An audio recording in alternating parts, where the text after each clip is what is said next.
नमस्कार, मी विकास लवांडे. सत्याग्रही या यूट्यूब चॅनलमध्ये मी आपल्या सर्वांचं मनपूर्वक स्वागत करतो. आज सकाळीच व्हिडिओ बनवण्याचं कारण असं, रात्री मी पुण्यामध्ये होतो. पुण्यात साने गुरुजी स्मारकावर राष्ट्र सेवा दलाचं जे कार्यालय आहे तिथे निळू फुले सभागृहामध्ये काल महाराष्ट्रामध्ये जे निर्भय बनो अभियान चळवळ एक सुरू केलेली आहे, जी कुठल्याही पक्षाची नाही. आणि ती निर्भय बनो चळवळ ज्यांनी सुरू केली ते ज्येष्ठ पत्रकार निखिल वागळे, सामाजिक कार्यकर्ते विश्वंभर चौधरी आणि एक ज्येष्ठ नामांकित कायदेतज्ञ असीम सरोदे, या तिघांनी ही चळवळ सुरू केली. त्याच्यामध्ये अनेक पक्षात कुठल्याही नसलेले असे लोक जोडले गेले. त्यांच्या महाराष्ट्रामध्ये जवळपास 51 सभा झाल्या आणि काल पुण्यामध्ये ती नियोजित सभा होती. तसा पद्धतीचं पोलिसांना त्यांनी कळवलेलं होतं. पोलिसांनी त्यांना नोटीसही काढली होती, काही आक्षेपार्ह बोलू नये वगैरे अशा पद्धतीचं नियम अटी घालून परवानगी सुद्धा दिलेली होती. परंतु काल मी त्या सभेला हजर होतो. सभा 6 वाजता सुरू व्हायची होती. मी 5:15ला तिथे गेलो होतो. परंतु त्या ठिकाणी गेटच्या बाहेर बॅरिगेड्स लावून पोलिसांच्या मदतीने पुण्यातील भारतीय जनता पार्टीच्या कार्यकर्त्यांनी पदाधिकाऱ्यांनी तिथे अक्षरशः हुकुमशाही चालवलेली होती. पुण्याचा शहराध्यक्ष जो आहे धीरज घाटे, हा अनेक गुन्ह्यामध्ये त्याचं नाव आहे, त्याच्यावर केसेस पण दाखल आहेत. असा धीरज घाटे पुण्याचा भारतीय जनता पार्टीचा शहराध्यक्ष आहे. कट्टर हिंदुत्ववादी आहे, धर्मांध आहे. हा माणूस म्हणून कधी विचार करतोय की नाही अशी मला शंका येते. कारण भारतीय जनता पार्टीच्या तो याच्यातनं तयार झालेले RSS वगैरे हिंदुत्ववादी विचारात घडलेला आहे. आणि मग अशा धीरज घाटेने पोलिसांना आधीच 2 दिवस सांगितलं की आम्ही ही सभा होऊ देणार नाही, उधळणार वगैरे. आणि त्या पद्धतीने काल त्यांनी प्रयत्न केला. सभा 6 वाजता सुरू व्हायची होती. निखिल वागळे असीम सरोदेंच्या घरी ठाण्यावरून दुपारीच आलेले होते आणि जवळपास 4 वाजल्यापासून ते सभेला येण्यासाठी असीम सरोदेंच्या घरातनं इकडे येण्यासाठी निघालेले होते. त्यांनी ते सगळं सांगितलंय, त्यांच्या भाषणात सुद्धा सांगितले सगळे. ती कहाणी आपण जरूर ऐका. त्या पोलिसांनी, पुण्याच्या वरिष्ठ अधिकाऱ्यांनी त्यांना 3-4 तास त्या असीम सरोदेंच्या घरातच गोड बोलून स्थानबद्ध केल्यासारखं केलं होतं. आणि मग 7च्या नंतर फार उशिरा अनेक लोकांचा आग्रह किंवा निखिल वागळेंनी तिकडे मी सभेला जाणारच असा हट्ट धरल्यानंतर ते निघाल्यावर अनेक पोलिसांच्या गराड्यातनं ते निघाले. जी स्विफ्ट गाडी होती त्या गाडीमध्ये असीम सरोदे, निखिल वागळे हे जेव्हा निघाले, डेक्कनच्या तिथं आल्यावर मात्र भारतीय जनता पार्टीच्या लोकांनी त्यांना गाडी अडवली. गाडीवर दगडफेक, अंडीफेक, काठ्या वगैरे मारून गाडीची तोडफोड केली. डेक्कनपासून तिकडे सभेच्या ठिकाणा येईपर्यंत 4 ठिकाणी गाडी अडवून त्या गाडीला शाई फेकणे वगैरे, त्यांचा खून करण्याचा प्रयत्न केला. खरं तर अक्षरशः यांचा खूनच झाला असता असं वातावरण काल पुण्यामध्ये तयार झालं होतं. आणि सभागृहामध्ये इकडे सभेला येण्यासाठी सुद्धा 5 वाजल्यापासूनच पोलीस लोकांना आत येण्यासाठी मज्जाव करत होते. गेट बंद करून घेतलं होतं, बाहेर बॅरिगेड्स लावले होते आणि आत कोणाला सोडत नव्हते. जणू सभेला कोणी येऊच नाही अशा परिस्थितीत पोलिसांच्या मदतीने भारतीय जनता पार्टीचा धुडगूस आणि गुंडागर्दी काल पुण्यामध्ये सुरू होती. पुणे पोलीस आयुक्तांनी 2 दिवस आधी पुण्यातील रेकॉर्डवरच्या गुन्हेगारांची परेड घेतली होती आणि सांगितलं होतं रील्स वगैरे काय बनवायचे नाहीत, व्हिडिओ वगैरे करायचे नाहीत. ते पोलीस आयुक्ताचं फरमान जे काय होतं ते दुसऱ्याच दिवशी सगळ्या गुंडांनी ते कागदा जी काय होती, काय नोटीस काढली असेल ती कचऱ्याच्या डब्यात फेकून दिली आणि 2-3 गुंडांनी रील्स बनवले, सोशल मीडियावर व्हायरल पण केले. पोलिसांना गुंडांनी जुमानलं नाही. खरं तर निवडणूक जवळ आल्यावर भारतीय जनता पार्टीला गुंड लागतात. हे मागच्याही 2019च्या निवडणुकीत पाहिलं. सत्तेचा दुरुपयोग कसा करायचा हे महाराष्ट्रामध्ये आणि देशामध्ये भारतीय जनता पार्टीने दाखवून दिलेला आहे. पोलीस यंत्रणांचा गैरवापर, तसाच पद्धतीने तपास यंत्रणांचा गैरवापर, निवडणूक आयोगाचा गैरवापर सर्रास सुरू आहे आणि आता ते त्यांना अंगवळणी पडले. त्यांना त्याची काही लाज वाटत नाही. लोकशाहीची आणि संविधानाची बूज ते ठेवत नाहीत, पायदळी तोडवत आहेत. या सभेच्या ठिकाणी जेव्हा मी स्वतः तिथे आज जायचा प्रयत्न करत होतो, पोलिसांना मी विचारत होतो, तिथल्या वरिष्ठ अधिकाऱ्यांना विचारत होतो, तुम्ही असं का करताय? ज्या भारतीय जनता पार्टीने इथे मोर्चा आणलाय, घोषणा देतायत, त्या भारतीय जनता पार्टीला जर मोर्चाच काढायचा असेल या सभेच्या विरोधात, सभा होऊ नये म्हणून, तर त्यांनी कलेक्टर कचेरीवर मोर्चा काढावा. या सभेच्या ठिकाणी जी इंडोर सभा होणार आहे तिथे मोर्चा काढण्याचं कारण काय आणि पोलिसांनी त्यांना परवानगी दिली कशी? हा खरा त्यातला कळीचा मुद्दा आहे. पोलीस अक्षरशः भारतीय जनता पार्टीला अप्रत्यक्ष मदत करत होते. एरवी जर दुसरं कोणी असतं तर त्यांच्यावर पोलिसांनी लाठीचार्ज केला असता. पण प्रत्यक्षामध्ये काल जे पुण्यामध्ये गाडी फोडताना पोलिसांच्या साक्षीने, म्हणजे 150 पोलिसांच्या अधिकाऱ्यांच्या वगैरे साक्षीने गाडीवर हल्ला होत होता, दगडफेक होत होती, अंडी फेकत होते, काठी मारत होते, काचा फोडल्या, गाडीची अवस्था बघवत नाही. अशा पद्धतीने ती गाडी बघून असं वाटतं की या गाडीतलं कोणी जिवंत राहिले की नाही असं.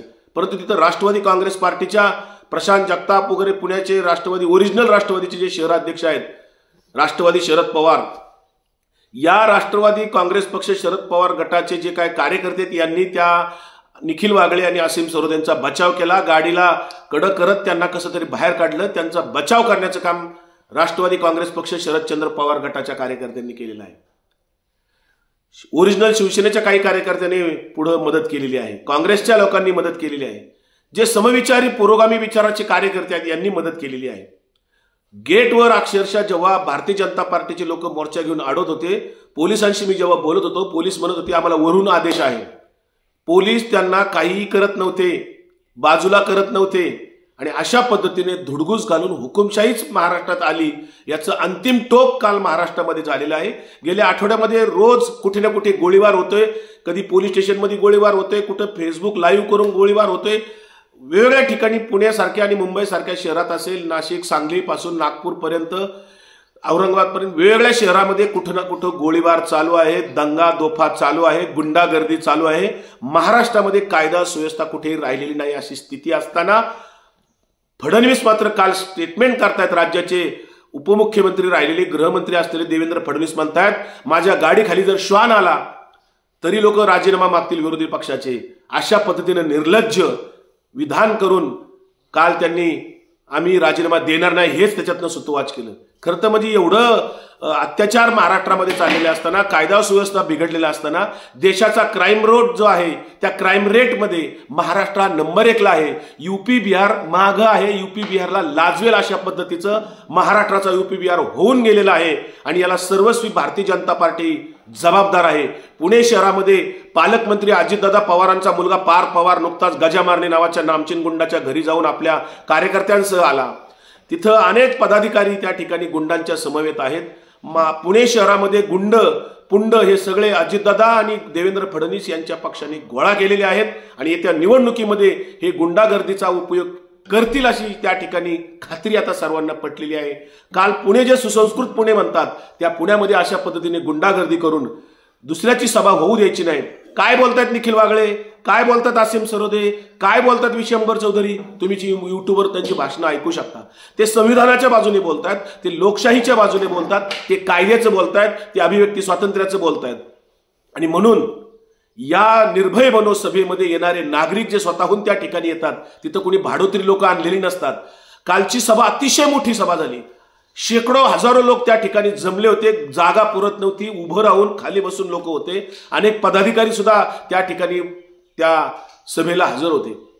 त्यांनी चंग बांधलाय त्या निर्भय बनोच्या कार्यकर्त्या की महाराष्ट्रात आमच्या आजपर्यंत 50 सभा झाल्यात, आणखी 50 सभा करणार आहोत आम्ही. आणि अशा पद्धतीनं लोकशाही संपवण्याचं काम, संविधानाचे कायदे, हक्क, अभिव्यक्ती स्वातंत्र्य मोडकळीस आणण्याचं काम भारतीय जनता पार्टी करते. त्यांनी ही निवडणूक येणारी प्रतिष्ठेची केलेली आहे.